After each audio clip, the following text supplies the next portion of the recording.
oportunidade muito legal para mim. Quando eu fiquei sabendo daquele estudo do Sessões e Suas Máscaras, fiquei bem feliz porque eu vou falar um pouquinho dos livros dela, mas tem alguns livros da doutora que vocês vão encontrar um conteúdo que só tem lá.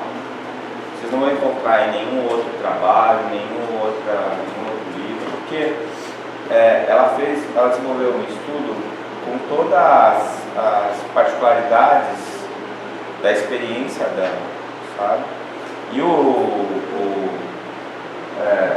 Obsessão e Suas Máscaras talvez seja um ícone desse trabalho dela, dessa possibilidade de ver a obsessão baseada nas informações de André Luiz, mas com um desenvolvimento, com um desdobramento teórico e prático muito importante. Tenho certeza que vocês vão gostar muito do livro. E esse livro aconteceu umas 2 ou 3 vezes de eu ver pessoas que não eram espíritas, mas que eram simpatizantes do espiritismo, tinham e que leram esse livro e acabaram entrando para o espiritismo por causa da Obsessão e Suas Máscaras. Geralmente pessoas que tinham na família ou próximas dela casos de obsessão mal resolvidos, que vinham às vezes do consultório do psiquiatra sem um diagnóstico certo, e de repente lê o livro, entende tudo e fala, bom, onde tinha isso tem mais coisa interessante, e acabaram procurando o espiritismo. Tem um outro livro dela que eu acho muito interessante, que é Nossa Vida no Além, em que ela faz um estudo do desencarne, e também pautado na obra do André Luiz.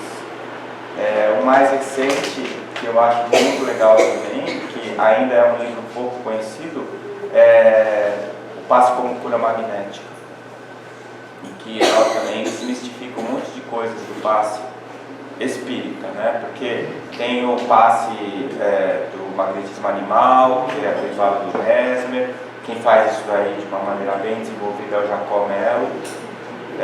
Tem o passe não espírita, né? Com técnicas diferentes, que nem o reiki, o jorei, posição de mãos, toque terapêutico. E tem o passe espírita, de passe espírita mesmo. A única obra que eu conheço que fala desse assunto de uma maneira absolutamente ligada ao espiritismo é o Passe como Cura Magnética da doutora. Então, eu acho que vocês acertaram em cheio na obra, né? Eu sou suspeito para falar, mas é uma obra muito importante essa que vocês vão começar a estudar. E quando o Pedro falou comigo, eu achei que valia a pena falar da doutora, porque ela é ainda uma figura, digamos, pouco conhecida. E das pessoas que conhecem a doutora, a gente tem muitas delas que têm uma visão bem equivocada do trabalho dela. Então eu fiz a opção de trazer aqui um resuminho assim do que foi a trajetória dela nessa encarnação. Eu estou terminando um livro que deve sair esse ano ainda, e que eu estava escrevendo, quando ela desencarnou, eu comecei a escrever sobre a vida dela, mas depois eu resolvi escrever sobre a história da Associação Médico Espírita, e no meio do caminho eu descobri que as duas coisas eram iguais, né? Falar da doutora Marlene e falar da história da Anne é a mesma coisa. Então eu juntei tudo no livro.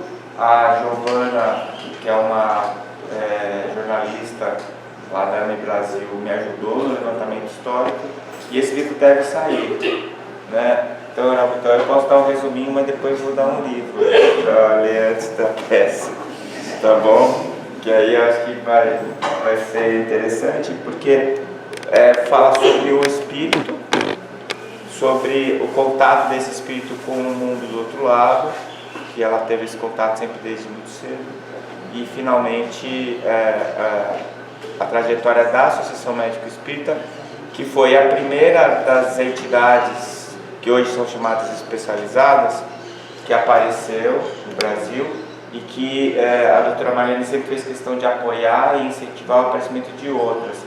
Então a ABRAME, que é a Associação Brasileira dos Magistrados Espíritas, a AGE, a Associação Associação Jurídica Espírita, a ABRAD, a Associação Brasileira de Divulgadores do Espiritismo, a ABRAP, a Associação Brasileira dos Psicólogos Espíritas.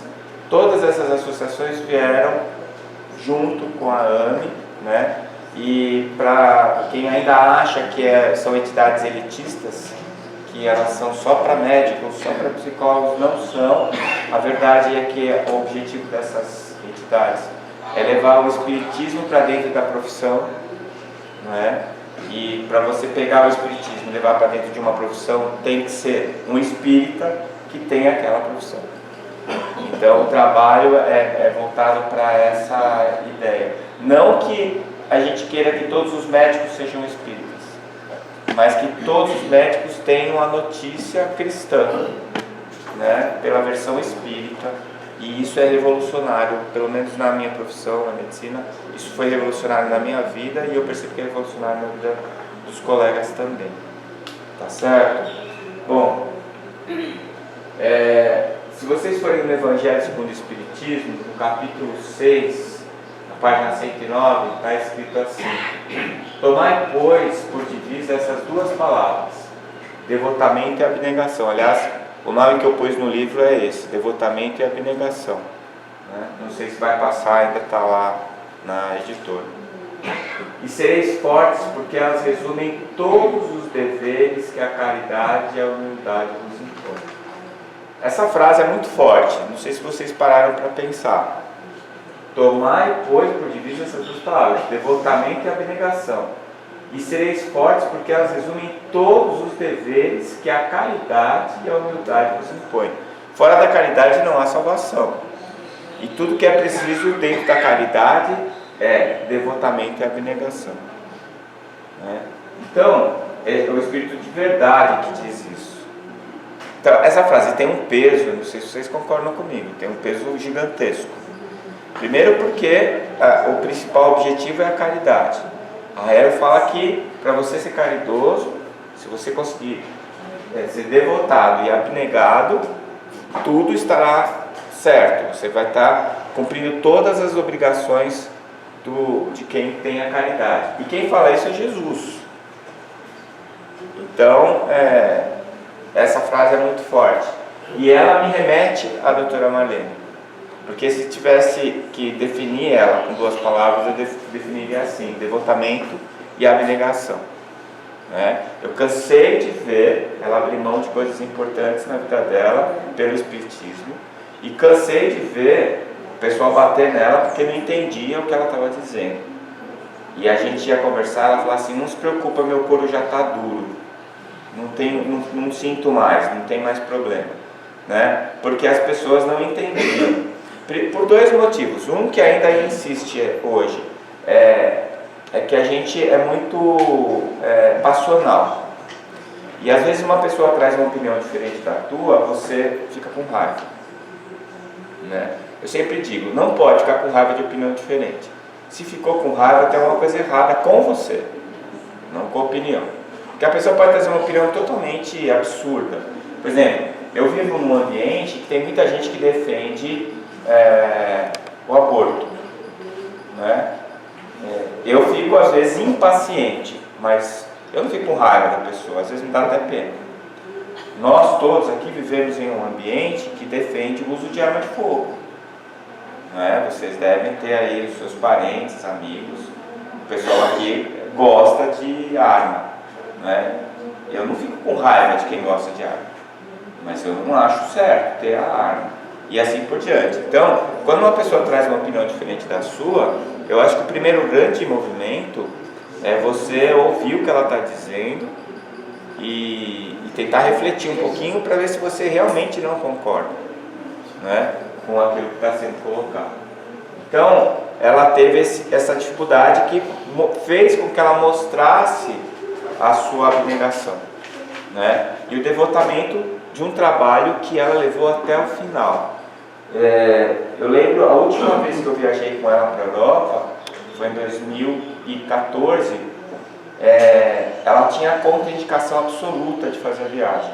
Ela estava com insuficiência cardíaca congestiva descompensada, grave, ela não conseguia andar, Aí as pessoas foram lá pedir para ela não ir, e ela falou que se tivesse que desencarnar, ela desencarnava trabalhando. E aí ligaram para mim: não, Décio, você é mais próximo dela, pede para ela não ir. Eu falei: olha, por eu ser próximo dela, eu não vou nem me arriscar, porque eu vou ouvir, vou tomar uma bronca e ela vai do mesmo jeito. Então o que eu fiz foi ir junto com ela, e eu vi o sacrifício que ela fez. Uma dispneia, uma falta de ar absurda, ela não conseguia subir 2 degraus de escada, e ela viajou comigo 200 quilômetros dentro da Europa para fazer palestra para 5 pessoas em Praga, né? Porque tinha o compromisso de transmitir a doutrina através da ciência. Então, isso daí, se não for isso devotamento, eu não sei o que é. Então ela foi um exemplo dessas duas palavras, devotamento e abnegação. Bom, eu trouxe aqui uma cronologia rápida para vocês entenderem a trajetória dela. Ficou pequeno, mas eu vou ler para vocês. Ela nasceu em 18 de junho de 1937, numa cidade chamada Severínia, em São Paulo, né? Essa cidade é do interior de São Paulo, né? E ela nasceu lá. Ela era a 8ª filha de 7. Nasceram 7 meninos, e depois ela era caçula, nasceu ela menina. Ela é a única mulher, e é a que tomou conta lá, né? Ela tinha uma personalidade bem forte. Em 1956, ela tinha 19 anos, ela queria ser médica, e naquela época eram muito poucas as opções de faculdade de medicina, né? E ela prestou em São Paulo, e ela prestou em Uberaba, porque tinha uma amiga dela que estava em Uberaba, fazendo faculdade de medicina lá, e falou para ela que ela podia tentar fazer lá. Os pais autorizaram e ela foi prestar lá. E aí ela ficou por 8 pontos em São Paulo, não entrou na faculdade, e entrou em Uberaba. Então já era a espiritualidade mexendo os pauzinhos, né? Porque ela foi caloura do Valdo Vieira, e foi lá em Uberaba que ela reencontrou o Chico Xavier, e fizeram ali o trabalho deles durante 4 anos intensivos, né? Eu digo que ela fez faculdade de medicina junto com a faculdade de espiritismo. Não que ela precisasse, porque ela nasceu em berço espírita. O pai e a mãe dela eram espíritas, e ela me contava que eles iam pequenininhos para o centro espírita. O pai fazia palestra, a mãe dava passe, atendimento fraterno, e ficava aquela gurizada toda, né? Os irmãos mais velhos ajudavam, e as crianças mais novas ficavam sentadinhas no banco. E quando terminava o trabalho, eles ainda iam limpar o centro, fechar, para depois ir para casa. E ela disse que ela dormiu muito em banco de madeira de centro espírita, porque eles faziam vários lugares, fundaram vários centros espíritas pelo interior de São Paulo. A primeira palestra espírita que ela fez, ela tinha 11 anos. E o pai dela chamou ela antes de ela fazer a palestra e falou assim: minha filha, pode parecer que eu estou sendo duro com você, ou que eu estou colocando você numa situação difícil, mas o espiritismo precisa de oradoras, mulheres, só tem homem falando do espiritismo. E eu vou começar a treinar você, então você vai fazer a sua palestra porque você precisa falar sobre o espiritismo. Então ela desde os 11 anos já fazia palestra. E quando ela foi para a faculdade de medicina, o pai dela recomendou que assim que ela chegasse, a primeira coisa que ela tinha que fazer era procurar um centro. E ela fez isso, né? Ela chegou lá em Uberaba, procurou um centro próximo e começou a frequentar o centro. Eles tinham um trabalho que era o trabalho do candelabro, né? Não é candelabro, como é que chama? Lampião. Eles iam levar alimento para o pessoal da área rural, que era muito pobre lá naquela região de Minas. E eles levavam um lampiãozinho e levavam comida. E tinha a casa de um necessitado lá que era muito orgulhoso. Ele trabalhava bastante, ele não aceitava que levassem comida. Então o que eles faziam? O presidente do centro um outro colega e a doutora, iam, levavam pão, café e leite e açúcar. E chegavam lá e falavam assim: ô compadre, viemos tomar um cafezinho com o senhor aí e tal. Entregava, aí sentava para ficar conversando, tomava um café junto com a família. Às vezes era a única refeição que eles tinham. E estavam fazendo esse trabalho. Um belo dia, estou me antecipando, mas um belo dia chega o Valdo Vieira, no intervalo, e fala assim: você é a Marlene, né? Ela fala assim: sou o Valdo Vieira, sou teu veterano, estou no ano seguinte. Eu falo: já te vi por aí, então. Você não é de São Paulo? Sou. Teu pai e sua mãe não são espíritas? São. Pois então, o Chico Xavier quer te ver, falou que você tem que ir lá. Aí ela falou assim: como assim?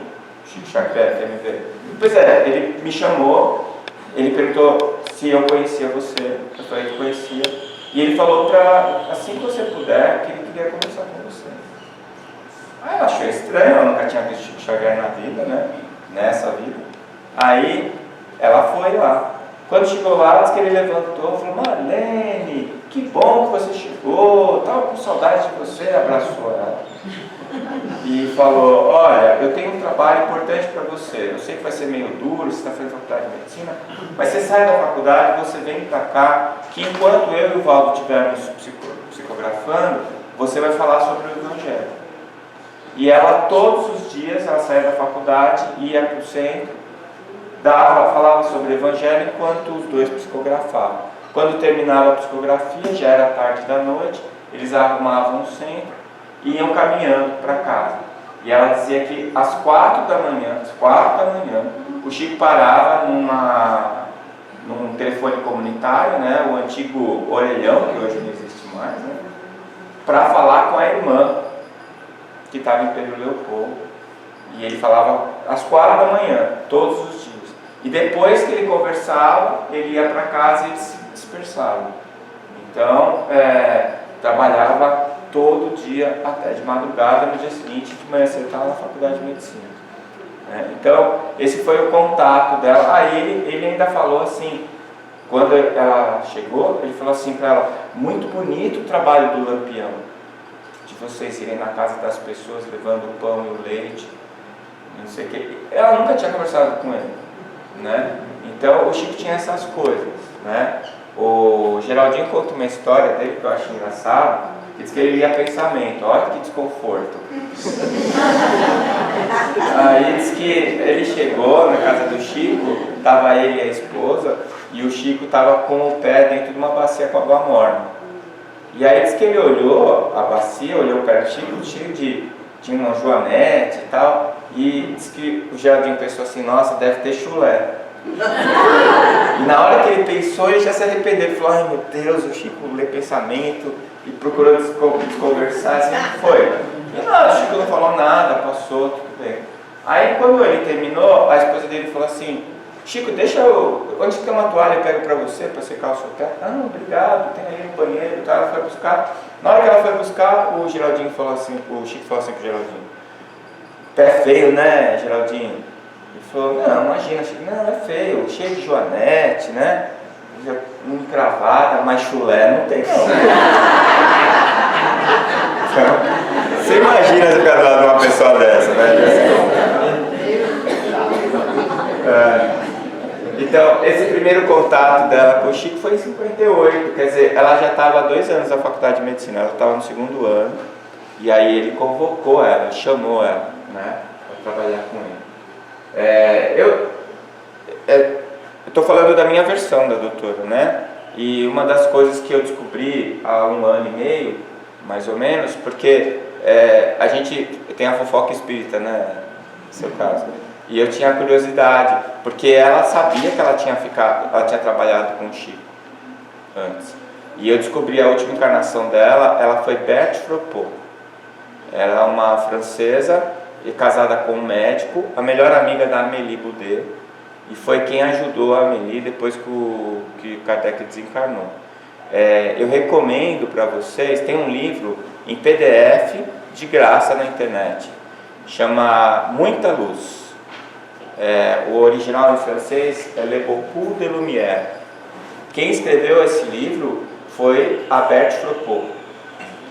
E ela escreveu o livro contando o que se deu depois do desencarne do Allan Kardec, e das dificuldades que ela, Gabriel Delany e a Amélie Boudet tiveram para manter o espiritismo depois da morte do Kardec. Tá? Então é um livro muito interessante. E eu li o livro, tá, eles fizeram muito bem, assim, em francês, original, e a tradução em português embaixo, de cada trecho. Então vocês têm uma ideia de como é o mesmo espírito. Quem conheceu a doutora Marlene, leu Le Beaucoup de Lumière, e não tem nenhuma dúvida que é ela falando, né? E eu refuto que ela conheceu o Chico dessa época.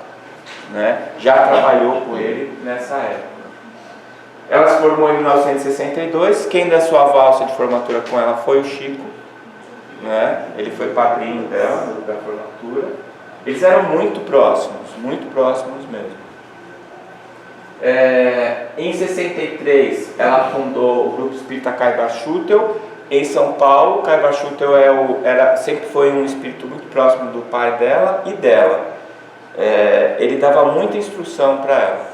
Muitas vezes ela tinha algumas dúvidas, o que ela ia fazer, era o Caibar Schutel que se aproximava. A doutora Marlene tinha uma mediunidade muito interessante. Ela era muito discreta como médium, mas ela tinha tanta certeza das coisas quando ela recebia via mediúnica, que ela não hesitava em cumprir. E eu falo disso também sobre a abnegação dela, porque muitas vezes ela fez coisas que ela não queria fazer porque a espiritualidade pediu, ou o Dr. Bezerra ou o Caibar Schutel. Teve uma vez que ela tinha algumas pessoas, eu muito próximo dela, eu conhecia os bastidores, assim, tinha pessoas que ela não gostava e tratava muito bem, não tinha nenhuma dificuldade fora, assim, mas ela não gostava. Até algumas pessoas porque ela conhecia o passado de outras encarnações dessas pessoas, e foram pessoas que dificultaram muitas coisas para o espiritismo e que agora estavam se recuperando, mas que ela não gostava, ela tinha as dificuldades dela, não era nenhuma santa, ela era devotada e abnegada.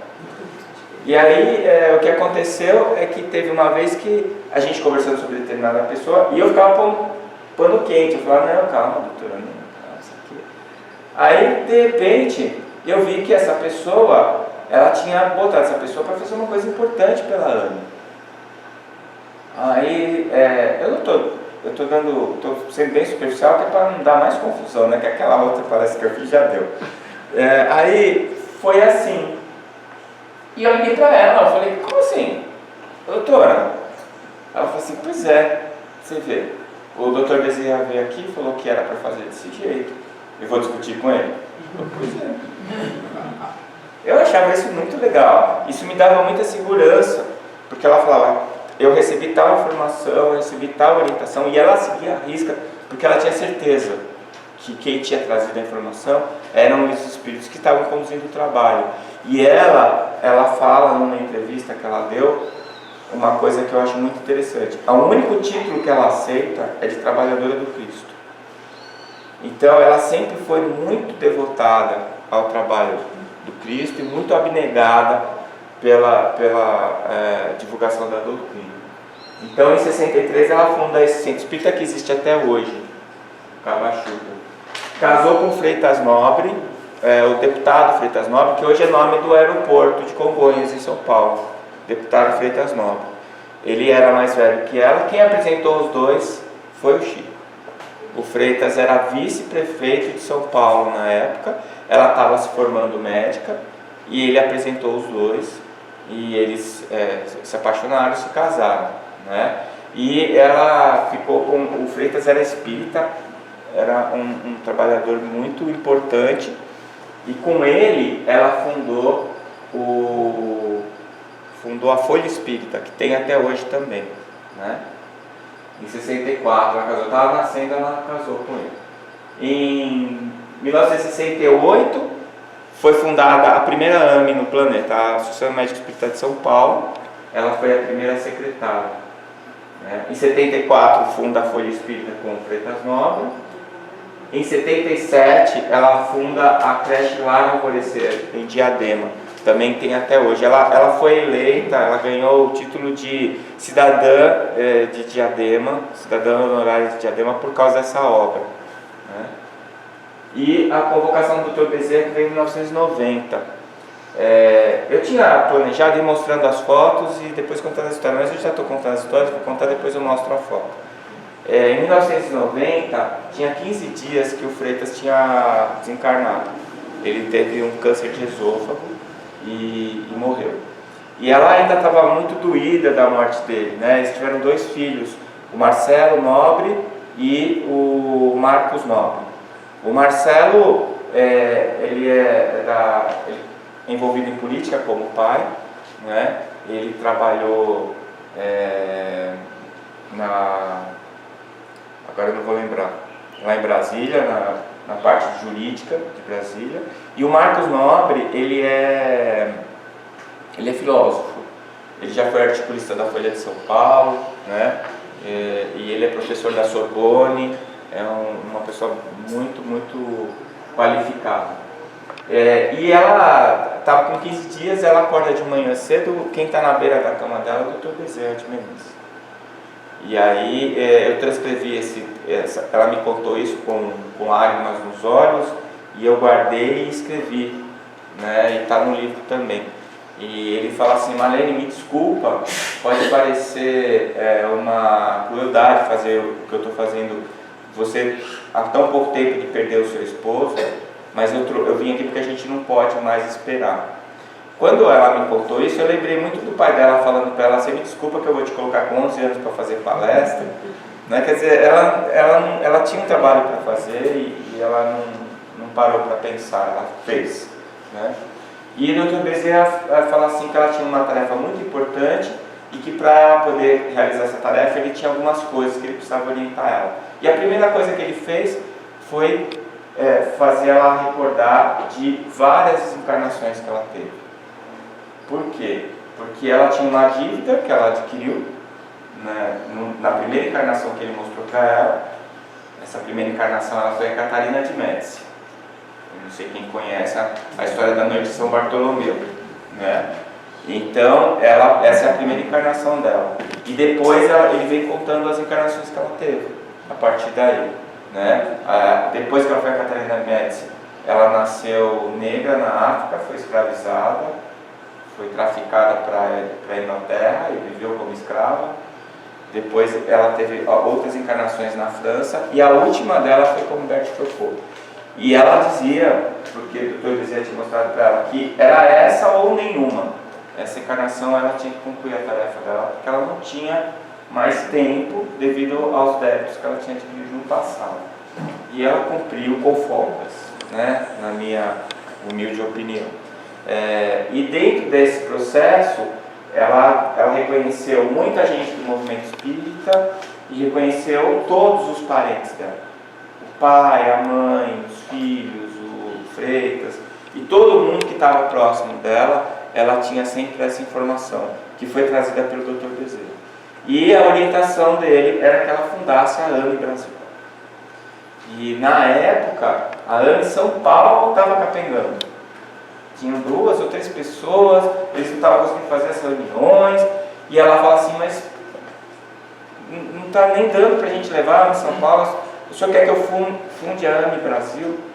E foi nesse dia que o Dr. Bezerra falou para ela que a AME já existia no coração de Jesus, que Jesus tinha chamado ele, Bezerra de Menezes, que era para concretizar esse trabalho na Terra, e que ele, Bezerra de Menezes, estava aguardando ela, porque ela ia ser tarefeira para fazer isso aqui, né? E a partir desse dia ela nunca mais parou para pensar, né? Ela dedicou a vida dela a essa obra, que hoje nós somos usufrutuários, né? O primeiro MEDNESP, que é o Congresso Médico Espírita, foi em 1991. O MEDNESP foi fundado para ser o Congresso da AME de São Paulo, e depois ele virou Congresso Brasileiro, né? Teve uma edição que foi o MED Inesp, que era o internacional junto, mas foi incorporado também. Então tem a parte internacional que é incorporada no MED Inesp. O primeiro MED Inesp foi feito em São Paulo, os primeiros foram todos em São Paulo, e depois começou a rodar pelo Brasil, né? O último foi no Piauí, foi agora em 2019. E o próximo vai ser em Vitória, no Espírito Santo. É um congresso que hoje reúne 3.000 pessoas, mais ou menos, né, que fala sobre medicina e espiritualidade. Ela fundou a AME Brasil em 1995, né? Eu não estava na reunião, mas eu já estava no MED-NESP e fundou a AME Internacional em 99. E o início dos périplos para a Europa, ela chamava de périplos, foi em 2002. Também foi uma história interessante. Ela estava escrevendo um dos livros dela, na casa dela, e de repente ela sente uma presença, ela olha para o lado e vê Leon Denis. Aí ela começou a tremer, né? E falou assim, em francês, ela morou na França, né? Ela morou, se não me engano, 4 anos lá. Ela falava muito bem francês, eu adorava ouvir ela falar em francês. Ela fazia palestra em francês lá, eu achava o máximo, não entendia quase nada, mas eu achava muito legal. Parece que tinha um brilho, né? Ela tinha uma relação de amor e ódio com a França que era uma coisa muito interessante. Ela falava, eu amo e odeio na mesma intensidade este país, né? Por tudo que ela passou lá, e pelo fato dela ter conhecido o Espiritismo lá, né? Então, o Leon Denis aparece e ela conversa com ele em francês. Ela fala, mas professor, o que eu posso fazer pelo senhor? Aí ele responde assim, e a Europa, Marlene? Quando é que a AME vai para a Europa? Aí ela falou assim, mas professor, como que nós vamos para a Europa? Não temos um convite, não temos nada. Aí ele disse que ele olhou para ela e falou assim, você está esperando um convite? E aí desapareceu. Ela ficou angustiadíssima, imagina. Tomou uma dura do Leon Denis.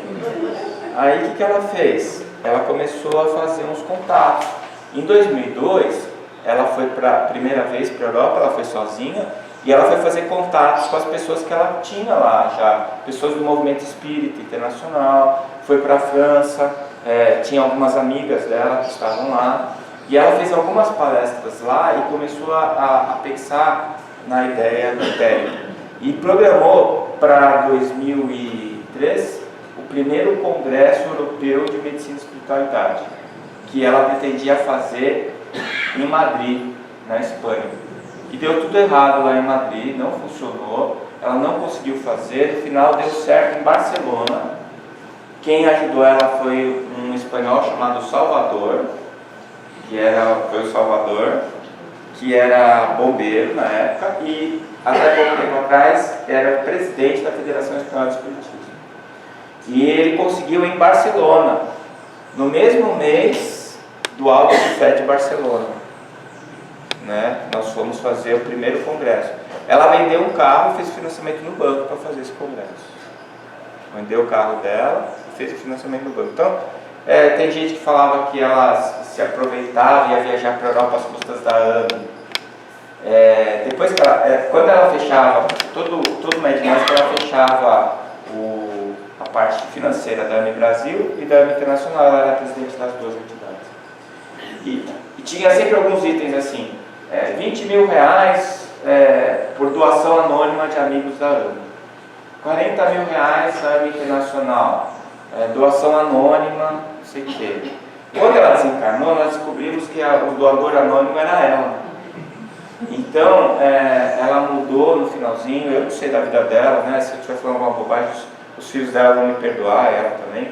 Mas ela mudou, ela tinha um apartamento, que ela morava perto da USP em São Paulo. Ela se mudou, nos últimos anos de vida, ela passou num outro apartamento, que era até maior que o primeiro, mas era alugado. E eu achei estranho. Ela vendeu o apartamento, ela não deixou para os filhos já têm as coisas deles. Então eu acho que ela vendeu o apartamento para pôr na obra também, né? Porque ela gastava em euro. Ela financiava os grupos que estão lá na Europa, são grupos pequenos de brasileiros, eles não têm dinheiro. Você alugar um salão lá é caríssimo. E os grupos não têm dinheiro, e a AME Internacional não tem. Eu sou vice-presidente hoje da AME Internacional. a gente está lutando para conseguir alguma fonte de renda, porque não tem ninguém para pagar a mensalidade. E na hora que chega lá, a gente não tem dinheiro para ajudar eles a montarem os congressos, né? E ela fazia isso no bolso dela, porque ela era abnegada e era devotada ao ideal, né? Então, em 2002 ela foi sozinha, 2003 foi o primeiro congresso europeu. E isso eu tenho orgulho de falar. Eu sei que orgulho não é coisa boa, mas eu também não sou, então tá tudo certo. 2003 até hoje, eu nunca falhei no Périplo, eu fui em todos, até hoje. E eu ia com ela no começo, quando nós íamos em 4, 5, e foi aumentando, nós chegamos a ter Périplo de ter 65 oradores brasileiros espalhados pela Europa, fazendo palestra. Hoje em dia, a gente está com algumas dificuldades, por conta disso que eu falei para vocês, do dinheiro, mas a gente continua trabalhando e continua viajando, né? O ano passado, agora 2019, eu fui para Escandinávia, primeira vez que eu fui lá, e a gente está com quase certo para ir para Austrália, para Nova Zelândia.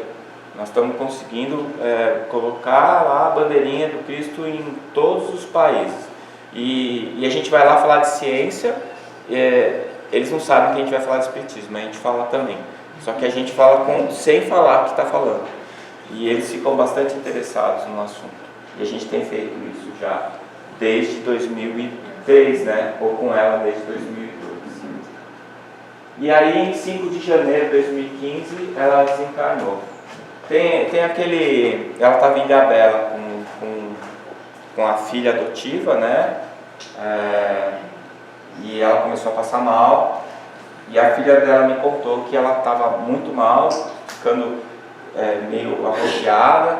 Ela deve ter feito um infarto, né? O coração já estava insuficiente, e aí ela começou a ficar assustada, ansiosa. De repente ela se acalmou e falou: meu pai veio me pegar.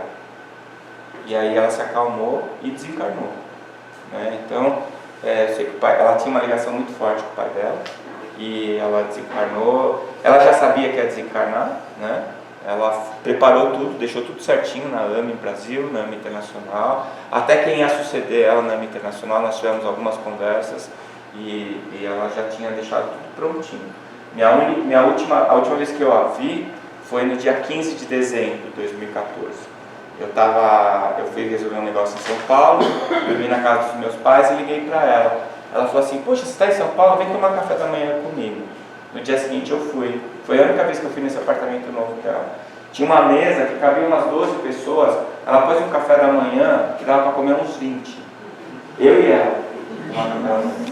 Nós sentamos ali, eu lembrei da rainha nesse dia. Ela parecia a rainha, né? Apesar que ela não gostava que eu lembrasse desse passado dela, mas ela tinha muita coisa do comando. E eu li um livro, Nas Borragens do Pecado, da Ivone Pereira, não sei quem já leu, né? E ela fala muito dela, que ela perseguiu o Nardoni, né? Que era o herói do livro. E tem uma hora que o Charles, que é o espírito que psicografou, ele diz assim sobre a rainha: esse espírito absolutamente devotado à França, quando estiver no caminho do Cristo, fará grandes tarefas. E é ela. Então, na verdade, é mais ou menos a história de Paulo, que estava perseguindo um monte de gente, porque ele já tinha força, já tinha o devotamento, já tinha a abnegação, só faltava a direção. E nessa encarnação, Paulo, ele faz essa correção da rota. E a correção da rota da doutora foi nessa encarnação dela. Ela era italiana e defendeu a França com unhas e dentes até a última gota de sangue dela.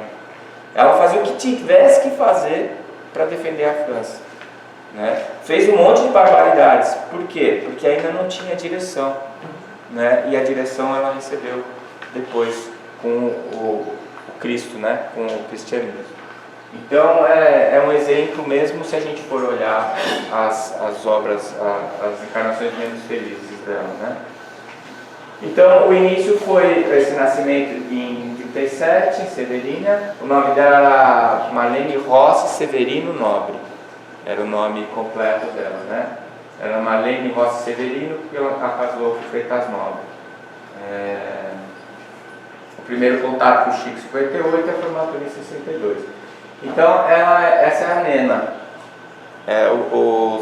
Os irmãos chamavam ela de Nena. Mesmo agora, eles mais velhos, né? Apesar de todo mundo achar que ela é loira, ela era morena, era loira artificial, né? Mas a gente não consegue ver ela diferente, né? Recentemente pintaram uma pintura mediúnica em Salvador e colocaram que era ela. E era uma loira, uma menina novinha, de olho azul e cabelo bem loiro. Eu tenho pra mim que é uma das encarnações dela na França, não ela como Marlene, né? Aqui ela com o Chico, em 58 o Uberaba foi o primeiro contato. Ela fez essa foto depois, né? Ela trabalhou muito tempo com ele. Ficaram muito juntos, assim. Oi?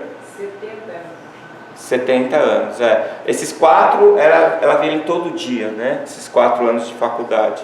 E depois ela manteve um contato forte. Teve uma época que ela foi proibida de vê-lo, né? Por problemas outros. Mas ela conta isso num livro que eu recomendo também. Vale a pena. Chama Chico Xavier, Meus Pedaços do Espelho.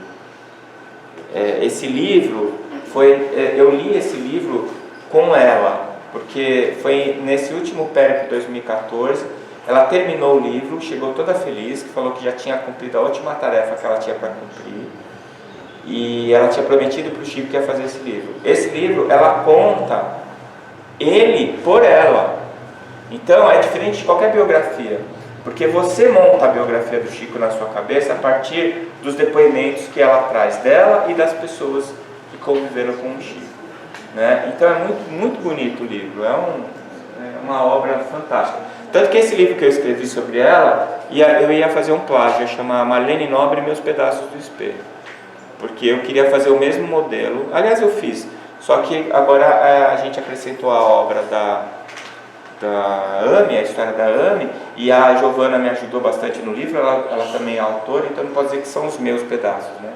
Na melhor das hipóteses, são os nossos pedaços, né? E aqui ela também, com a convivência que ela teve forte com o Chico, né? Aqui o Cabachuta, que ainda hoje tem lá em São Paulo, em Jabaquara. Do lado do Cabachuta, ela fundou a Associação Médica Espírita de São Paulo e a Folha Espírita. Então funciona tudo lá. O centro, aqui ela fazendo uma palestra no centro, é um centro pequenininho, mas tem uma força absurda. Eu participei de uma reunião de obsessão lá, eu estive algumas vezes lá em reuniões doutrinárias. É um lugar muito gostoso, um lugar pequeno. E no fundo tem a editora, e ele tinha alugado do lado uma salinha para a AME São Paulo. Agora, o atual presidente da AME São Paulo é o Fábio Nasri, que é um geriatra lá de São Paulo. Gosto muito dele, um cara muito legal. E ele está comprando a casa da frente e vai fazer a AME São Paulo lá. Então é uma alegria muito grande, porque a primeira AME finalmente vai ter sede própria, né? E tem muita gente que trabalha, o pessoal dá um apoio para todo mundo lá, e é onde está a AME Brasil. Apesar do atual presidente da AME Brasil, seu Gilson, que mora em Porto Alegre, a sede continua sendo em São Paulo, tá? O casamento dela em 64, essa foto eu achei muito legal, que o Chico está no meio do Freitas e da doutora, né? Foi ele que apresentou, foi o Cupido, ele que participou no dia do casamento, ele foi também, e ele gostava muito do Freitas Nobre, né? Ele tinha um respeito muito grande por ele e por ela também, né? Eles eram muito próximos. Ela tinha uma coisa de cuidar dele, né? Tanto que teve muito tempo que eu achei que ela era a reencarnação da Amélie Boudet, da mulher dele. Mas eu falei sobre ela 2 vezes. Ela fazia assim, não. E aí uma vez a gente em Lyon, ela disse para mim e para minha esposa, ela falou, não, eu era muito amiga dela, eu não era ela. E aí depois que eu fui descobrir a Berthe Fropo, né? Então ela já sabia, o Dr. Bezerra tinha contado para ela, então ela sabia, né? a AME São Paulo, em 1968, essa foto da fundação. A Jônia entrevistou ela aqui em Campo Grande, quando ela teve, falaram sobre isso, e ela fez até uma piadinha. A Jônia falou assim, mas você está na foto? Ela falou, tá, mas você não vai me reconhecer que eu estava magrinha, né? E ela aqui, ó, com Freitas Novas. E olha que interessante, né? Ela não era uma figura central nessa época. Tinha outros baluartes, né? O doutor, estou com Freitas Novas na cabeça, o doutor Luiz Monteiro de Barros, que foi um dos grandes trabalhadores para a fundação da Missão Paulo, e ele esteve com ela o tempo todo. Ele estava aí também, ele foi um dos que mobilizou o pessoal para fundar, e na hora da foto ela está bem no meio, né? Como é engraçado. Foram avisar o Chico Xavier, que tinha fundado a AME em São Paulo, e ele perguntou assim, Marlene Nobre e o... Não, Freitas não, acabei de falar, oh meu Deus, doutor Luiz Monteiro. Luiz Monteiro e Marlene Nobre estavam na fundação? Não estavam. Então tá tudo certo. Porque ele sabia quem eram os dois que iam levar a tarefa, né? E aí ela funcionou. Nós comemoramos 50 anos da Missão Paulo, o ano retrasado, né? Teve um congresso. Eu preparei essa palestra para esse congresso. E no final eu passei a entrevista que a Jônia fez com a doutora, porque a melhor maneira de falar dela é mostrar ela, né? Nessa época eram 65 anos já formada e 8 em formação. Hoje nós já somos 74 anos formadas. 18 departamentos acadêmicos, e a AME Internacional são 11 AMEs em 10 países. Argentina, Brasil, Colômbia, Cuba, Estados Unidos, França, Guatemala, Panamá, Portugal, Porto e Suíça. Porto e Portugal são duas AMEs diferentes. Agora está mudando, a de Portugal vai chamar AME Lisboa e a AME Porto. E eles vão fundar a AME Portugal. É o segundo país depois do Brasil em que o espiritismo é mais bem organizado, né? Então eles estão já mais adiante. E agora a gente tem na Inglaterra, foi fundado agora em 2019, a AME UK, Reino Unido, e a AME França, que eu já tinha colocado aqui, que já tem uns 2 anos.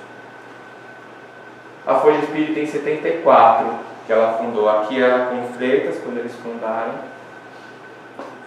e a Folha Espírita, que até hoje ela está sendo editada. É um jornal que eu acho que vale a pena. Você paga, se não me engano, R$ 68 por ano. E você recebe em casa, ou então tem a versão digital. Quando a gente, na AME Mato Grosso do Sul, quando você paga a anuidade da AME, a gente te dá a assinatura da folha para você receber em casa. A gente tira do valor da contribuição anual, né? E é um jornal que tem trazido muita coisa interessante. O último número fala sobre as larvas mentais do André Luiz, e quem produziu o texto foi a AME Mato Grosso do Sul. Foi o Eduardo e o Marcelo que fizeram o texto. No próximo número nós estamos preparando um segundo artigo que fala sobre o lado bom do pensamento. Quer dizer, o primeiro artigo fala o que você pode fazer de ruim com o seu pensamento, e agora o próximo que você pode fazer de bom, que é a mesma força criativa e a força destrutiva, né? Então foi em 74. Aqui uma foto histórica deles na biblioteca. Ao Largo Alvorecer em 77. Então aqui, quando eles começaram o trabalho, né, um laboratório médico, que ela chama de Dr. Bezerra de Menezes, e aqui já é funcionamento, e ela foi construindo aos poucos, sempre com recursos próprios, sabe? Sempre ela fazia uns almoços, como é que é? Almoços. E ela arrecadava dinheiro para fazer o crescimento da obra lá, né? Essa lá na obra. E aqui como está hoje, né? A gente fez o nosso livro Cérebro Triuno a Serviço do Espírito, nós fizemos um trabalho de vídeo. Eu, a doutora Evênia e o Sérgio Lopes nos reunimos em São Paulo, fizemos uma espécie de um seminarinho, cada um falando da sua parte e nós três conversando sobre o livro como um todo. E está à venda na Folha Espírita. Se você entrar no site da Folha Espírita, você tem lá, a gente explica as partes mais difíceis do livro e fala algumas coisas, ficou muito legal, porque a gente sentados três juntos falando sobre o livro, acabou vindo coisas que não estão nem no livro. E você compra isso, né? É baratinho, não sei quanto custa, mas é baratinho. E você desce os vídeos e assiste em casa. Esse dinheiro é para o Lar Alvorecer. Nós fizemos isso para ajudar a obra, que depois que ela desencarnou também passou por dificuldades. Quando você tem uma pessoa muito forte liderando, quando ela se ausenta, a gente dá uma balançada, né? Mas não pode parar, a gente tem que continuar usando o exemplo dela de abnegação e devotamento. E a convocação em 1990, que eu contei para vocês, quando o Dr. Bezerra aparece para ela. O Mednesp, o primeiro foi em 1991. Essa foto é do Mednesp de Goiânia, que foi em 2015. Ela tinha acabado de desencarnar em 2014. Quando ela desencarnou, a gente foi para o velório e foi muito bonito porque gente do Brasil inteiro, né, pegando avião para ir para o velório em São Paulo para se despedir dela. E quando a gente estava lá, teve uma hora que estava todo mundo junto e dois médiuns diferentes viram a mesma coisa sem um estar perto do outro, né? Ela apareceu lá amparada por dois espíritos e ela deu um beijo no rosto de cada um e depois foi embora. E logo depois que ela desencarnou, eu comecei a ouvir ela, ouvir a voz dela, como se estivesse falando no telefone. E ela falava que ela ainda estava meio ruim, ela não estava se sentindo muito bem, mas que ela não podia ir embora descansar agora porque tinha que preparar o Mednesp, né? Aí depois que ela preparou o Mednesp, aí depois ela também não quis descansar porque tinha que preparar o Périclo. E pelo que eu sei, ela continua trabalhando, porque ela apareceu, todos os exames que tem reunião mediúnica, ela apareceu em todos os exames. E é engraçado que todo mundo ficou achando que era um privilégio. Ninguém contou, falou, não vou contar que senão os outros vão ficar chateados. Ela apareceu para todo mundo, onde tinha médium mandou, onde não tinha mandou psicografia, e ela continua dando as orientações. E eu falo que quando eu preciso de e-mail dela, porque quando ela desencarnou, quando eu abri minha caixa de e-mail, ainda tinha e-mail dela que eu não tinha lido. Quem já tentou mandar e-mail para mim sabe que eu demoro um pouco para responder. E tinha e-mail dela que a gente estava conversando alguns assuntos e eu nem tinha respondido ainda. E agora eu tenho esse canal de contato com ela. Eu ligo para o Roberto Lúcio, que é psiquiatra, vice-presidente da Brasil, ele mora em Belo Horizonte. Eu ligo para ele e falo assim, Roberto, tudo bem? Oi, Décio, tudo bem? Estou precisando de ajuda da doutora. Você dá uma concentrada aí na quarta-feira, vê se ela me manda algum recado. E aí na quinta-feira ele me manda o e-mail. E é sempre na quinta, assim. Eu estava com umas dificuldades aí por causa da minha internacional, e eu liguei para ele e falei, Roberto, vê aí o que ela tem para me dizer. Porque depois de 2 anos que ela tinha desencarnado, eu tinha decidido que ia sair da minha internacional. E ela me mandou uma psicografia pelo Roberto, puxando minha orelha, falando que eu estava onde eu tinha que estar e que eu não tinha visto ela desistir de uma tarefa no meio do caminho. Por que eu estava desistindo? Aí eu pedi desculpa e estou lá, né? Mas aí as dificuldades vão aparecendo e agora eu tenho esse caminho. Porque assim, é engraçado isso, eu não sei se acontece com vocês, apesar de eu ser espírita, acreditar na mediunidade e tudo, eu sempre desconfio da mediunidade. Sempre acho que tem alguma coisa, que é coisa da cabeça do médium, eu sempre acho, até que de vez em quando você dá com a cara na parede, porque tem umas coisas que não dá para o médium saber, né? E ela já veio aqui também. Já veio aqui também. Ela veio trazer o convite para a vice-presidência da AMA Internacional. Acho que quem estava na sala lembra, né? Porque foi bem interessante. Quando acabou a reunião, a Joênia falou aí, acho que nós somos vítima de zombeteiros hoje, porque foi ela, Dr. Bezerra e Leon Denis. E os três deram comunicação na mesa. Os três. E quando terminou, todo mundo achou que era brincadeira, que não estava certo. Mas eu vi eles entrando. E isso foi na sexta-noite, aqui no centro. No sábado, eu recebi a ligação que eu tinha sido convocado para ser o vice-presidente da AME Internacional. Aí eu entendi por que o Leon Denis estava lá, porque ele é o responsável pelo trabalho na Europa. Por que o Bezerra estava lá, porque ele é responsável pela AME. E por que ela estava lá, que era para dizer vai, que você vai e vai mesmo, não tem conversa. E estou lá, né? E esse congresso, me chamou a atenção essa foto. Olha quanta gente. No Centro de Convenções de Goiânia, lotado. Não é para falar de espiritismo, é para falar de ciência. É o maior congresso de ciência e espiritualidade do planeta, hoje em dia.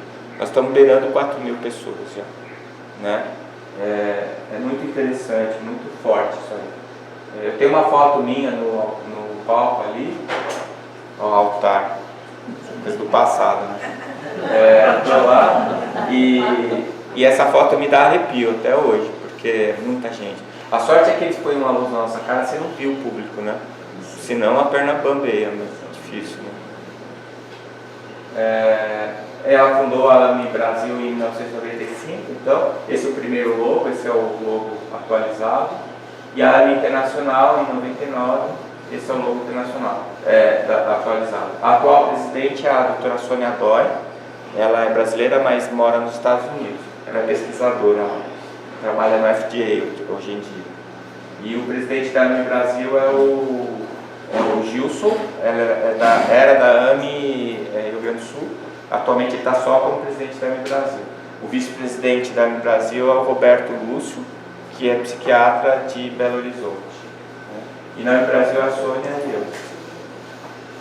E aqui as palestras dela, né? Ela começou muito cedo, ela tinha uma autoridade moral, sabe? Ela não precisava se impor com regras, todo mundo sempre respeitava ela pela presença dela, porque ela tinha um conhecimento absurdo. O que ela sabia de espiritismo e de André Luiz, né? Então, era uma enciclopédia de espiritismo. A gente conversava com ela, às vezes, fora quando ela começava a contar as histórias do Chico, que era uma delícia, né? Nas viagens a gente sentava e ia tomar café, porque ela adorava um cafezinho, e ela começava a contar, a gente ia se deliciando, né, sobre as histórias. Uma das coisas mais fortes que ela fez foi a luta pelo direito à vida. Ela tem esse livro aqui, A Vida contra o Aborto, são perguntas e respostas. Esse livro é muito importante, é um livrinho pequenininho, desse tamanho. A gente também comprou esse livro e deu para todo mundo que fez inscrição na AME Mato Grosso do Sul. A gente dava o livro e a assinatura para a Folha Espírita, né? A gente só não vai pegar você em casa porque não temos dinheiro para pagar o Uber, mas vocês estão todos convidados, toda quinta-feira às 7h30 no Instituto de Cultura. A AME, a Associação Médica Espírita, não é só para médicos, é para todo mundo que lida com saúde e espiritualidade. Quem é espírita lida. Se você dá passe, você lida com saúde e espiritualidade. Se você faz atendimento fraterno, você lida com saúde e espiritualidade, né? Então estão todos convidados. Esse é o logo que foi feito na época para o trabalho, muito bonito. E ela foi no Congresso Nacional, ela e a doutora Ivênia, para falar contra o aborto, na época em que eles estavam querendo usar os embriões para fazer pesquisa, tá? E ela foi lá. Quando ela terminou, a doutora Ivênia terminou, veio uma secretária do senador e falou assim para ela: olha, foi maravilhosa a apresentação de vocês, é uma pena que não vai mudar nada, já está tudo decidido, mas realmente foi importante o que vocês fizeram, né? E até hoje a gente leva essa luta dela pela vida contra o aborto, tá? Nessa época fez muitas entrevistas e ela fundou a Frente Parlamentar contra o Aborto, que até hoje tem lá, né, na Câmara. E é o que tem segurado algumas tentativas de permitir o aborto no Brasil, apesar que eles já permitiram, né? Eu não sei se vocês sabem, já está liberado o aborto no Brasil. Se uma menina, ela é engravida, ela chega no pronto-socorro e fala assim que foi estuprada, ela não precisa nem de boletim de ocorrência, não precisa nem comprovar o estupro e ela vai ter o aborto. Tem uma divisão do Ministério da Saúde só para médico abortista. Então está aprovado, né? Eu não sei se agora com a mudança do governo se vai ter uma mudança aí também, mas infelizmente isso é muito grave, né? E a produção literária dela, Lições de Sabedoria, muito pouca gente conhece. Ela pegou todas as entrevistas que ela fez com o Chico pela Folha Espírita e colocou nesse livro. Esse livro tem uma versão anterior que é uma capa amarelinha. Toda vez que eu estou com dúvida em alguma coisa, às vezes a gente vai fazer palestra, alguém faz uma pergunta e que você fica na dúvida, eu vou lá ter a resposta. O Chico falou de tudo, né? Então ela pergunta e o Chico responde sobre vários assuntos. Doutrinários, da ciência e assim por diante. É um livro muito interessante, está sempre comigo. Nossa Vida no Além, que é aquele livro que eu falei para vocês, que ela pega todos os desencarnes exemplificados por André Luiz em todos os livros e ela disseca cada um deles. Obsessão e Suas Máscaras, que vocês vão conhecer, esse livro é muito importante, é fantástico, né? A Vida contra o Aborto, que eu já falei. O Alma da Matéria é um livro fininho, eu falo que é o sumário da AME. Então toda vez que vai fundar uma AME nova, eles vêm falar assim pra gente, como é que a gente faz, que obra que a gente estuda primeiro e tal, é o Alma da Matéria. Aí tem gente que fala assim, não é o Livro dos Espíritos. Não, se você está fundando uma AME, você já é espírita. Se você não lê o Livro dos Espíritos, então não é nem para você fundar a AME, vai ler o Livro dos Espíritos, você tem que ser espírita primeiro. Então é a primeira literatura da associação. E é um livro em que ela faz um passeio assim, importante sobre vários temas que são foco de atenção na AME Brasil. O Passe como Cura Magnética, que é um livro muito fácil de ler, prático, objetivo, e que, na minha opinião, como eu já disse para vocês, é um livro que fala de passe e espírita especificamente, né? Não Será em 2012. Esse livro foi proibido pela Federação Espírita do Rio Grande do Sul, proibido. Só falta pôr fogo no livro, fazer lá, botar. Gente, a maior parte das pessoas que são contra o livro não leram. Eu li o livro porque eu não gostava que ela se metia em encrenca. Eu vou dizer porque é uma coisa meio de filho, porque começava a falar mal dela, eu ficava com raiva de quem falava mal dela. E não era muito cristão, assim, sabe? Então eu falava, doutora, para com essa história, não sei o quê. Mas ela sempre me convencia do porquê que ela estava fazendo. Ela não fazia nada por arrobo. Ela recebia orientação, ela fazia. Ela não estava nem aí se eu gostasse ou não iam gostar. E as pessoas me falaram que ela era catastrofista no livro, não sei o quê. Eu li o livro, não vi nada de catástrofe. Não vi mesmo. E aliás, ela fala de 2019 e o Geraldinho depois levou essa ideia e todo mundo falou, tá vendo? Já foi 12 de junho de 2009, não aconteceu nada, o mundo acabou. Pois é, acabou e ninguém percebeu. Acabou e ninguém percebeu. Ninguém leu. Ninguém prestou atenção no que ele estava falando. E ainda continua sem prestar. Entendeu? Então, assim, teve muita coisa sobre o mundo de transição, muitos livros, muita coisa foi dita, mas eu acho que a que foi dita de uma maneira mais séria está aqui no 2012. E é um livro que as pessoas não gostam. Bom, ninguém é obrigado a gostar, né?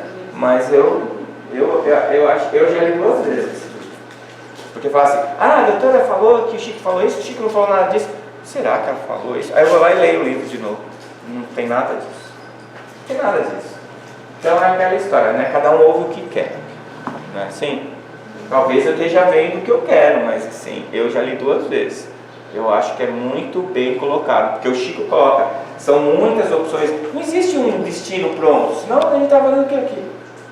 Então ele coloca as opções, são várias opções. O que aconteceria se tivesse guerra com bomba? O que aconteceria se não tivesse a guerra? O que aconteceria? E ele vai explicando tudo o que aconteceu. É um livro que eu acho muito legal. E A Luz do Eterno Recomeço é uma releitura do Nosso Lar, em que ela dá uma desdobrada nas informações que ela trouxe, que o André Luiz trouxe no Nosso Lar. E esse livro que é muito especial. Eu falo que para mim também foi especial porque essa última vez que nós viajamos, 2014, nós fomos no mesmo avião. Eu estava lá em Guarulhos esperando ela chegar. E de repente ela estava andando já de cadeira de rodas. O rapaz trouxe ela de cadeira de rodas. E ela estava com a carinha dela assim, porque ela ficava brava que alguém fizesse alguma coisa para ela não gostava. Aí ela estava lá, aí de repente ela me viu, ela abriu um sorriso e pegou assim e fez assim com o livro. Veio acenando o livro para mim. E aí ela já fez autógrafo para mim na hora. Eu entrei no avião, 9 horas para chegar lá na Europa, eu já fui lendo. E depois, no hotel, a gente ficou no mesmo hotel, no café da manhã era o dia da sabatina. Era a hora da sabatina. Eu descia, doutor, eu li o capítulo. Ela falava assim, que capítulo você está? Que capítulo você está? Eu estou no tal, o que você achou? Então, eu achei isso, mas como é que foi isso? Aconteceu assim, assado e tal. E ela ia me explicando. Então, eu tive esse privilégio, né? Antes de terminar a viagem, eu tinha terminado o livro. E eu ainda vou reler ele. Eu estou esperando passar um pouquinho, que eu ainda estou terminando de elaborar o meu luto aí. É luto patológico, já passou 2 anos, devia estar resolvido. Ela já me mandou uma psicografia me dando uma bronca sobre isso. Virou palestra aqui, eu dei uma palestra sobre luto aqui, com a dura que ela me deu, que falava que já era vaidade minha. Né? Que o meu luto já era... Mas como em minha defesa, eu devo explicar, como eu demorei para entrar no luto, ela desencarnou, no dia que eu tive a notícia eu fiquei mal, no velório dela eu fiquei mal, depois eu saí trabalhando, eu tinha muita coisa dela na minha cabeça. Aí quando foi esgotando essas informações, é que foi caindo minha ficha que ela não estava mais lá. E aí que eu entrei no luto. Então eu demorei para entrar no luto e demorei um pouquinho para sair, já estou quase bom. Então eu ainda estou esperando para reler esse livro, que é a forma como eu conheci o Chico. Foi através da doutora Marlene e desse livro. Oi? O livro Chico Xavier, Meus Pedaços do Espelho.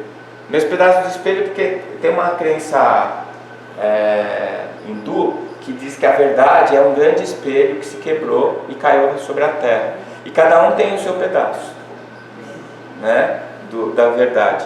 E ela usa isso para mostrar que o que ela está apresentando é o que é o pedaço do espelho dela, através do qual ela viu o Chico, né? Como eu estou apresentando aqui para mim o meu pedaço dela.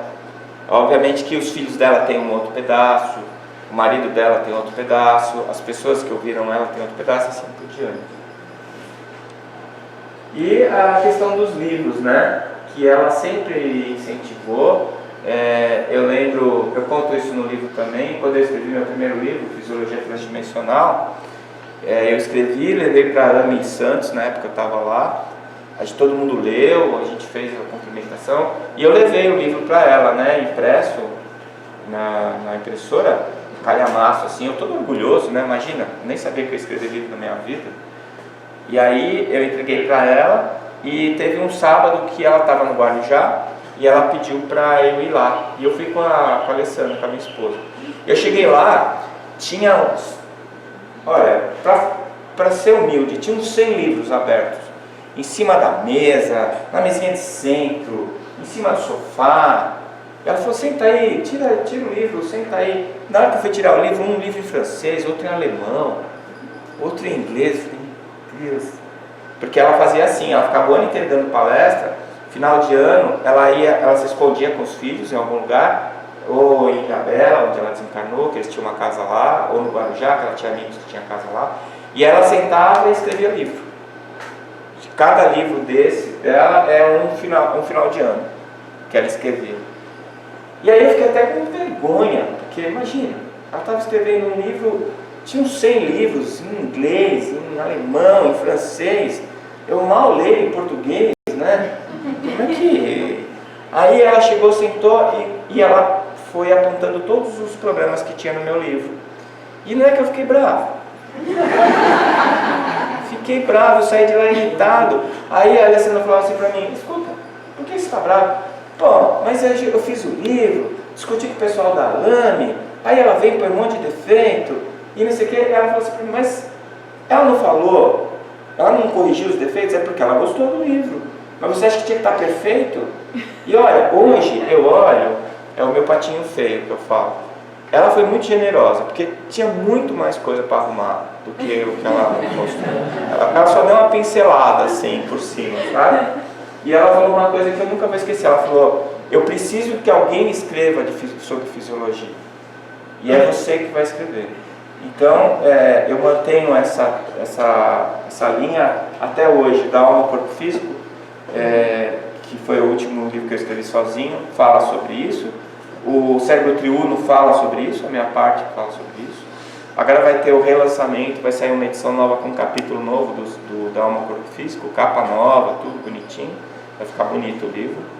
Também é sobre esse assunto.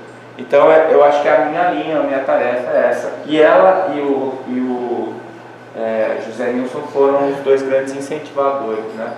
E eu cansei de sentar, porque eu escrevi um livro, ela estava do meu lado. Ela sempre tinha livro para lançar, né? Todo ano ela lançava. No começo eu lançava de 1 em 1 ano, de 2 em 2 também. Então eu sentei muitas vezes do lado dela e foi uma honra grande. Aqui é o Alberto Almeida, não sei se vocês estão reconhecendo, também é um irmãozão querido. E ela falando em vários lugares, na Sociedade Brasileira de Terapia de Vidas Passadas, ela fez palestra. Esse foi o Mednesp em Belo Horizonte, 2011.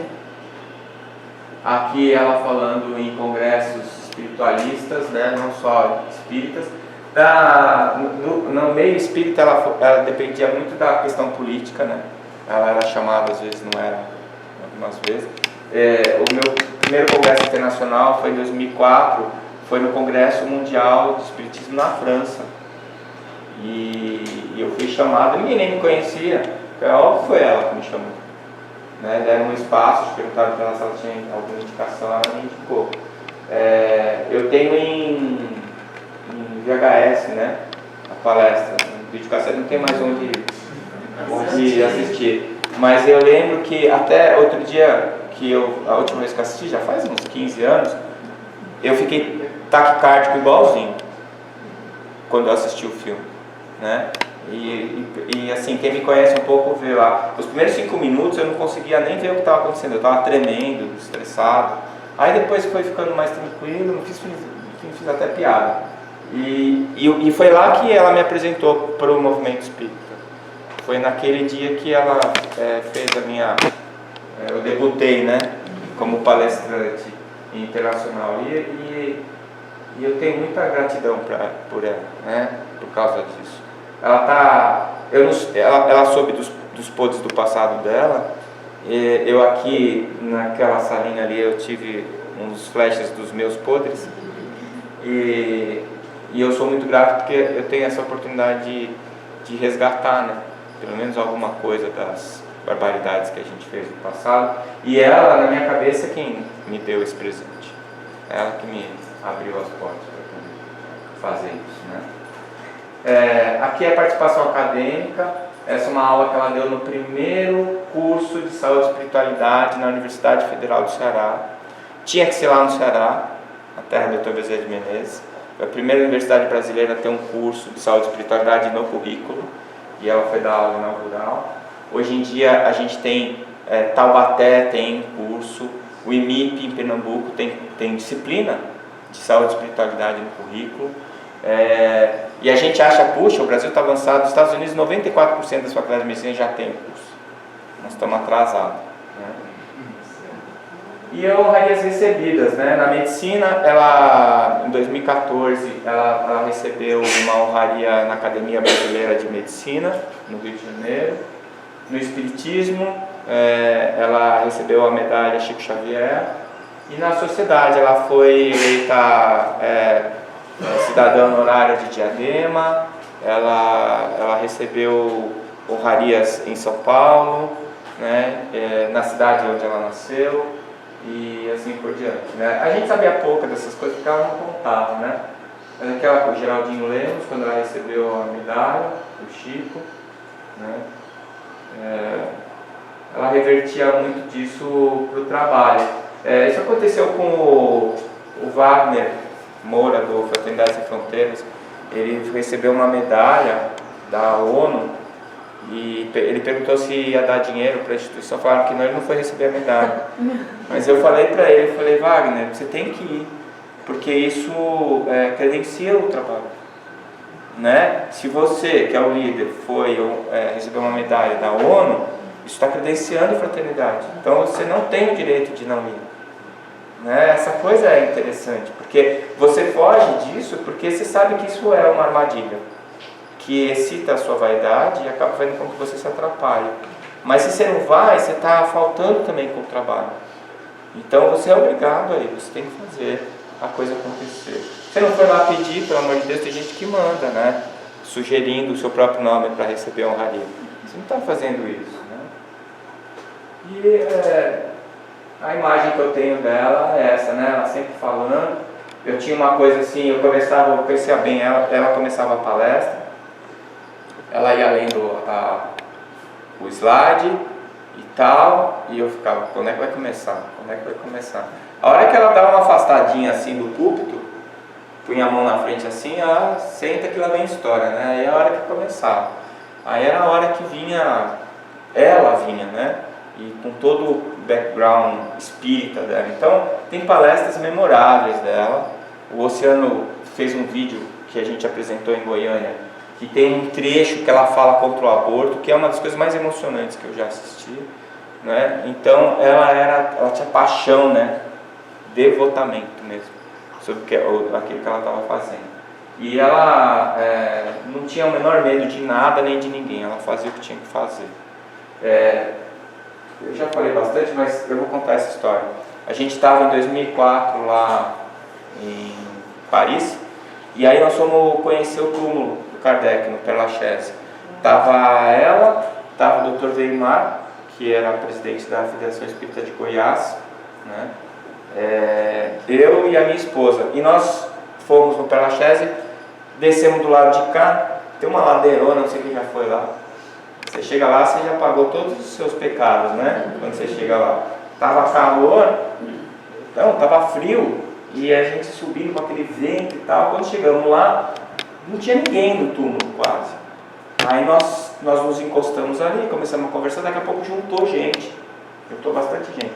E ela estava bem brava com umas coisas que tinham acontecido lá no congresso. Estava chateada, e a gente subiu e ela dizendo assim, eu não vou mais participar do movimento espírita, eu só vou trabalhar pela AME, não vou mais, cansei, não sei o que eles falaram. E eu, o que é? Não falei nada, ela estava brava, não adiantava falar nada, tinha que esperar ela se acalmar.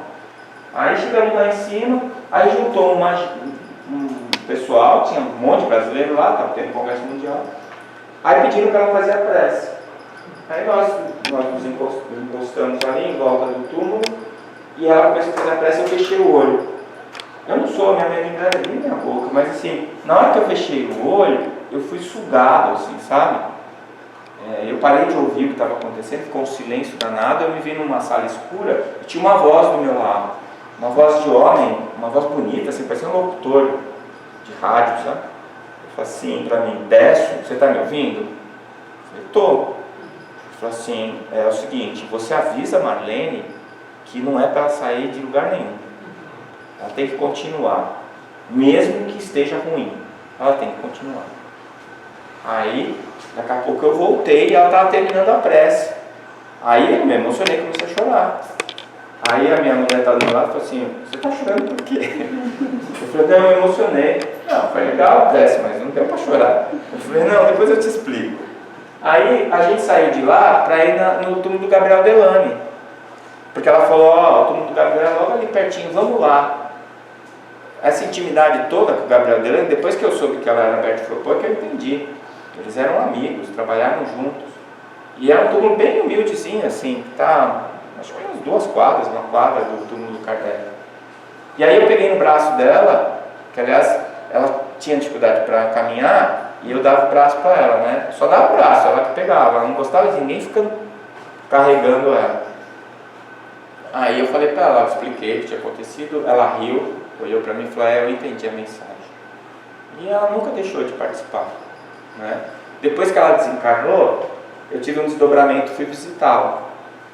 E ela estava atendendo no ambulatório. Quando ela terminou, nós fomos sair para conversar. E a hora que ela saiu, eu dei o braço para ela. Ela deu risada e falou assim, não precisa mais não. Ela estava magrinha, novinha, de novo. Faz bem morrer, fica bem melhor. Primeiro fala que aqui que é o inferno, ninguém acredita, né?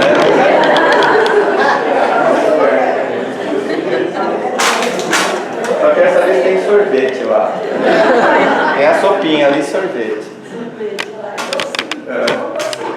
Sorvete de som.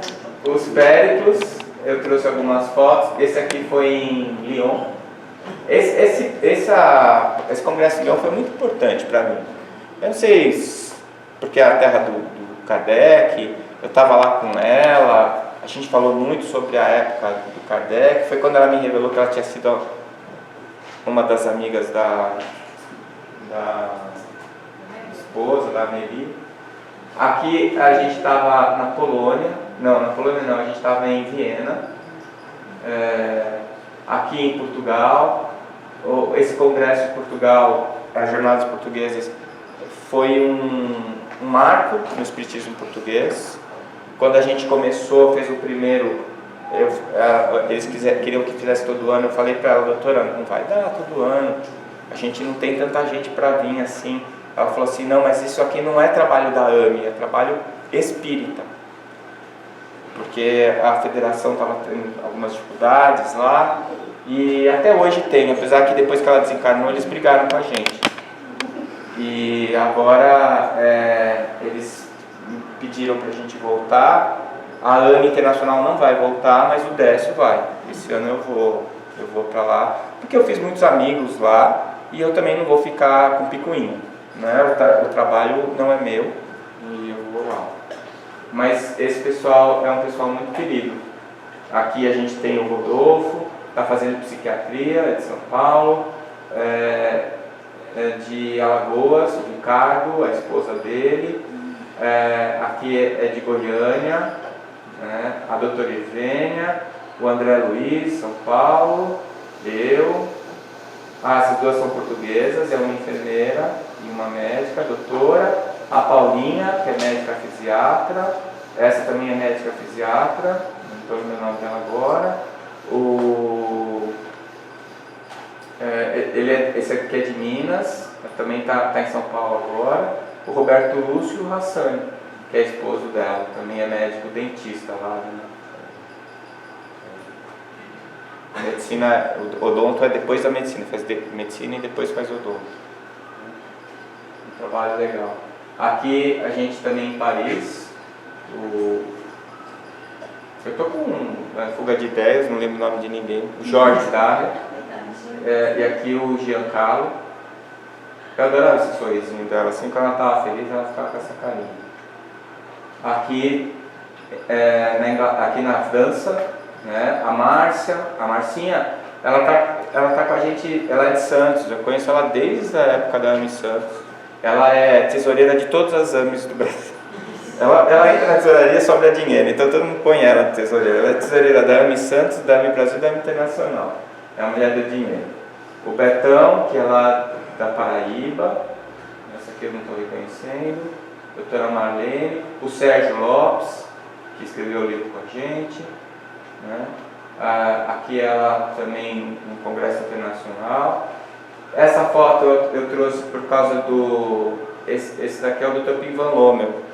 O Pim Van Lommel foi o cara que escreveu um artigo na Science sobre terapia regressiva de vidas passadas, e depois desse artigo dele, a terapia regressiva ganhou um outro patamar científico, porque ele fez um trabalho prospectivo, um trabalho fantástico, e ela ia atrás desse pessoal. Mas não é espírita, não interessa, não precisa ser espírita, né? E eu tive a oportunidade de conversar com o Dr. Pim Van Lommel, porque a gente ficou num hotel lá em Paris, e o hotel não era lá essas coisas, sabe? E aí eu desci de manhã, que eu não tinha conseguido dormir, e onde tinha o café da manhã só tinha ele sentado, estava tudo vazio. Aí eu cumprimentei e eu reconheci ele pela foto. Aí eu lavei a cara, sentei do lado dele e falei: o senhor não me conhece, você ficou meio inglês, bem minha boca assim, mas ele me entendeu e foi muito legal. Ele é uma pessoa excelente. Hoje ele não está mais estudando terapia de vidas passadas, ele estuda a memória extracerebral, tá vendo? Ele já está com a coisa. E eu perguntei para ele no Mednesp se ele acreditava em reencarnação. Ele falou que ele tinha 99,99% de possibilidades de ser verdade. Eu falei: essa é a resposta de cientista, né? Nunca falar 100%. A doutora Ivênia, que eu amo de paixão, né? A doutora Malene e eu, o lugar. Essa aqui é a Ana Catarina, ela é lá de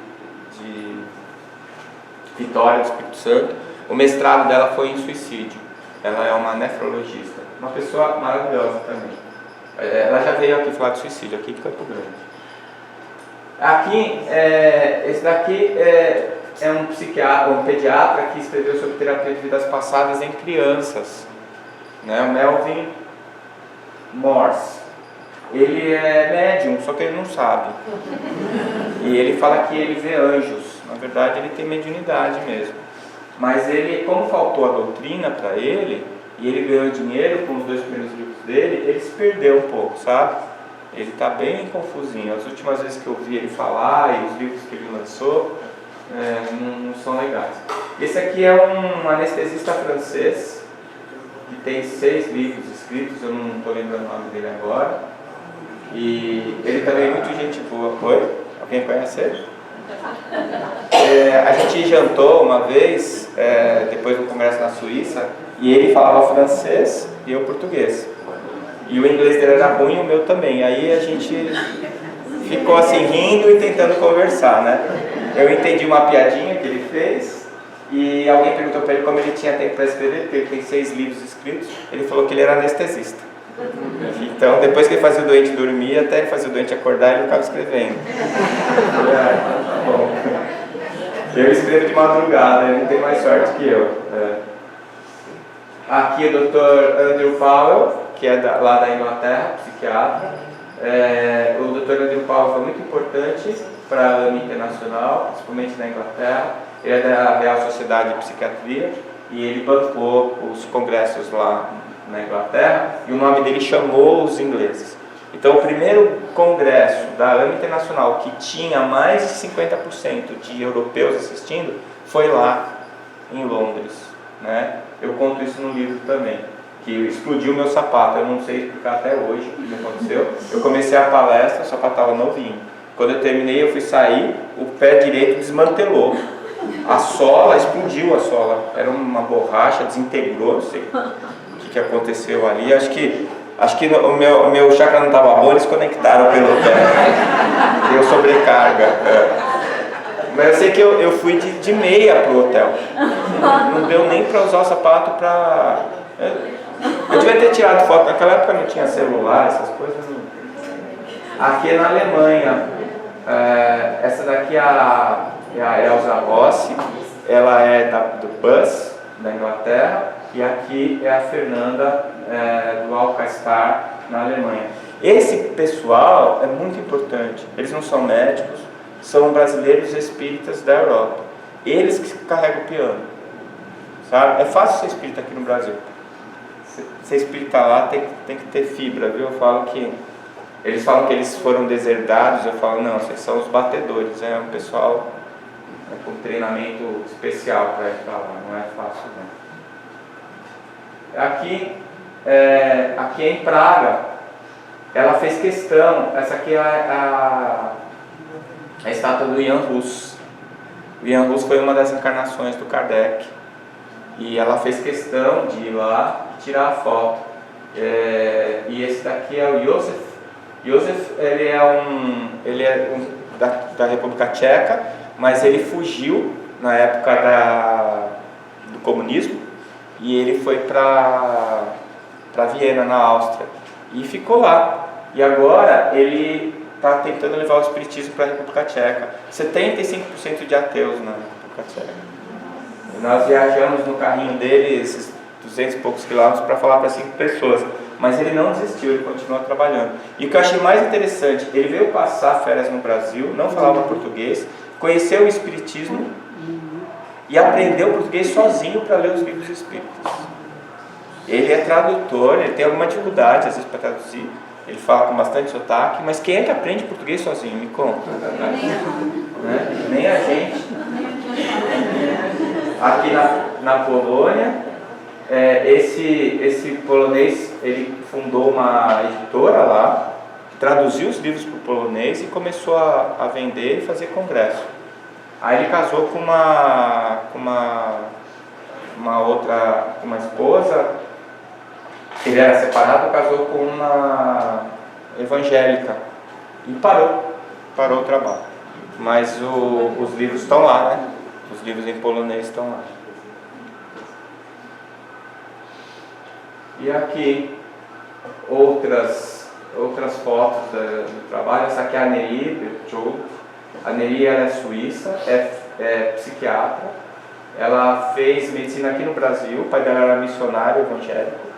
Ela fez medicina aqui no Brasil, conheceu o espiritismo aqui, depois voltou para a Suíça. E hoje ela é presidente da AME Suíça lá. Muitos psiquiatras. Trabalho. Bastante psiquiatra. A psiquiatria é a especialidade que mais tem vantagem, né, com o aprendizado do espiritismo. A desobsessão, só a desobsessão é um capítulo da psiquiatria que ainda vai ser escrito, né? É muito importante. E o departamento de psiquiatria da AME Internacional e da AME Brasil é muito forte. Eles produzem bastante. Né? Eu acho que é uma das maiores contribuições que a gente tem para dar. E os 21 anos que eu passei com ela, né? A gente passou muita coisa junto. Eu tinha cabelo aqui, não era branco. Esse daqui foi lá na França, em Lyon, aquele congresso que eu falei para vocês. Eu tirei minha fotinha com o Ian Russo junto dela. O congresso francofônico, o 7º, foi muito legal. Essa foto ficou emblemática dela, né? Então, eu digo assim, né, que eu conheci bem ela e eu tenho muito a agradecer. Então eu escrevi esse texto, essa oração do Senhor.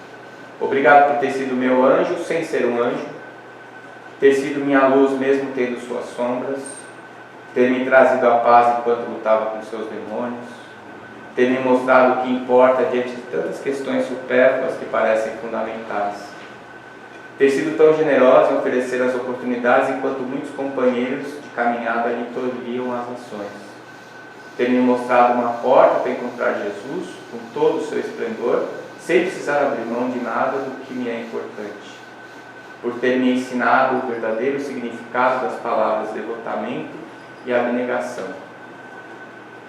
Devotamento e abnegação. E eu volto a citar o Espírito de Verdade. Tomai, pois, por divisa essas duas palavras, devotamento e abnegação. E sereis fortes, porque elas resumem todos os deveres que a caridade e a humildade vos impõem. A humildade é a hora que você tem que calar na agressão. A humildade é você voltar ao local onde te escorraçaram. A humildade é você saber que o teu trabalho é mais importante que você. A humildade é você saber que você está tendo uma oportunidade de vida que te foi cedida. E que se você não aproveita, o único prejudicado é você. Vai vir outro e vai fazer a tua tarefa, se você não fizer direito. Né? E eu aprendi isso com ela, observando ela, não foi nada que ela me falou, foi o que eu vi ela fazendo. Então, é o meu agradecimento. Eu peço desculpa porque eu fiquei muito tempo, mas eu ainda me segurei, porque se for ficar falando, eu fico contando história aqui, daqui a pouco já é segunda-feira, a gente tem que trabalhar. Então, mas eu queria agradecer muito a oportunidade.